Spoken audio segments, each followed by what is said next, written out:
Hi everyone, my name is Elena and today we will be making some Russian pancakes.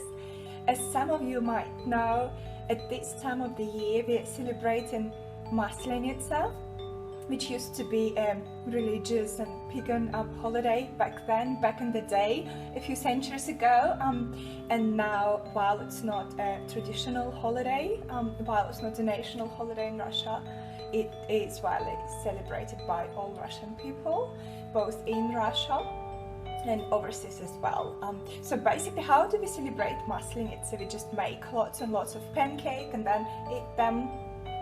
And today I'll teach you one of the recipes. There are plenty, and for my recipe I'm just going to be using the traditional ingredients such as flour, eggs. I got some eggs here. I got milk.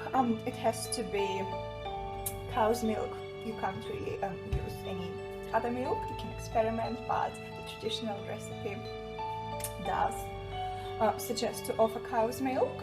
You need some olive oil, you need some sugar and salt, and you can either use baking soda or you can use whatever is available really to you, unless you're using